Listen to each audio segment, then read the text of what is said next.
म्हैसाळ योजनेतील मौजे करोली एम गावातील वंचित क्षेत्राचे सर्वेक्षण करून अंदाजपत्रक तयार करण्याचे जलसंपदा मंत्र्यांचे आदेश. आमदार डॉक्टर सुरेशभाऊ खाडे यांच्या पाठपुराव्यास यश. म्हैसाळ उपसा सिंचन योजनेतील मिरज तालुक्यामधील मौजे करोली एम या गावातील वंचित क्षेत्राचे सर्वेक्षण करून अंदाजपत्रक तयार करण्याचे व प्रशासकीय मान्यतेसाठी शासनाकडे पाठविण्याचे आदेश राज्याचे जलसंपदा मंत्री नामदार राधाकृष्ण विखे पाटील यांनी दिले आहेत. जिल्ह्याचे माजी पालकमंत्री व मिरजेचे विद्यमान आमदार डॉक्टर सुरेशभाऊ खाडे यांनी याबाबत जलसंपदा मंत्री यांच्याकडे सातत्याने पाठपुरावा सुरू ठेवला होता.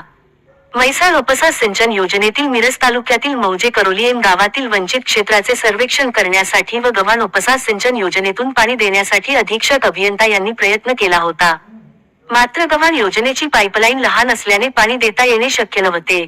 त्यासाठी डोंगरवाडी योजनेतून पाणी देण्यासाठी करोली एम गावातील वंचित क्षेत्राचे सर्वेक्षण करून अंदाजपत्रक करण्याची व प्रशासकीय मान्यता देण्याची मागणी आमदार डॉक्टर सुरेशभाऊ खाडे यांनी केली होती. नुकत्याच मुंबई येथे जलसंपदा मंत्री नामदार राधाकृष्ण विखे पाटील यांच्यासोबत झालेल्या बैठकीत आमदार डॉक्टर सुरेशभाऊ खाडे यांच्या या मागणीस यश आले असून नामदार विखे पाटील यांनी वंचित क्षेत्राचे सर्वेक्षण, संकल्पना व अंदाजपत्रक करून प्रशासकीय मान्यतेसाठी पाठविण्याचे आदेश संबंधित खात्याच्या अधिकाऱ्यांना दिले आहेत.